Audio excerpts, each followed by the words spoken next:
Well, let's turn to an issue. I think it's pretty well been settled, at least specifically with Superior Street, but overall this issue of streets designed for everyone, not just motorists.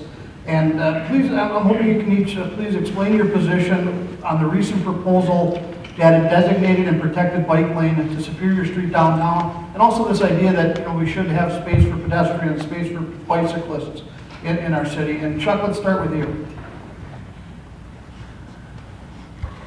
Well, I believe that Superior Street is way too small.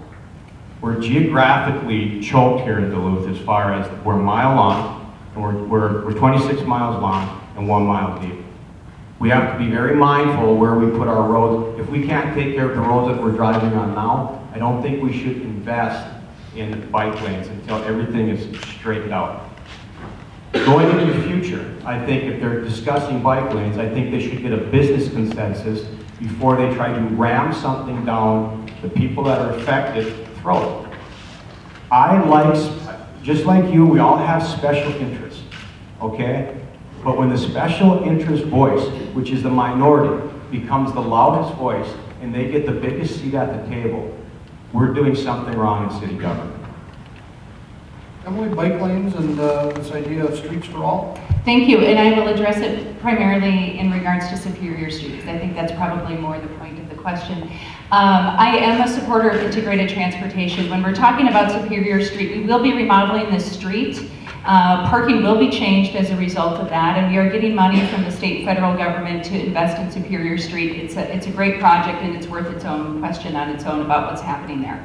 I did support bike lanes on Superior Street. I then also supported bike lanes, protected bike lanes on Michigan Street. Downtowns are for people. It is to move as many people as you possibly can through your downtown.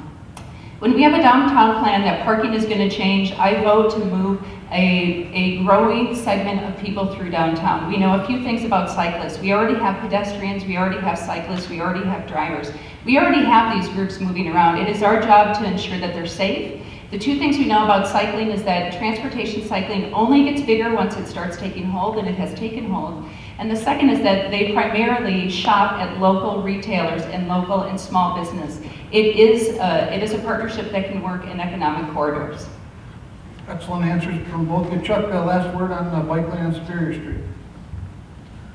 Well, I just returned from, this summer I went out to see my stepson in Manhattan. You talk about moving people through downtown. I saw bikes, you know where the bikes were? The bikes were on the streets, okay? They were safe. Yet a bike should be treated like any other vehicle. I do not agree that we have the money or the funds to do these things. I think it will hurt business by taking their parking spots away. I think it will be dangerous and a distraction to the drivers, and I think it's that we're not, the weather here is not suitable for this type of waste of money. Emily, last thought? Yes, as we move forward with downtown, it's important to note that we're adding 200 public parking spaces to 2 parking ramps. And we will have protected bike lanes down on Michigan Street. In addition, we have recommendations we have yet to adopt from a parking study that would adequately price parking in ramps and parking at meters in ways that I think will incentivize people to use ramps. So I think as we're talking about integrated transportation, we're talking about moving people through. We need to be thinking about the big picture. I am happy to move forward on an integrated transportation plan for Michigan, and I think it's going to be really positive for the downtown.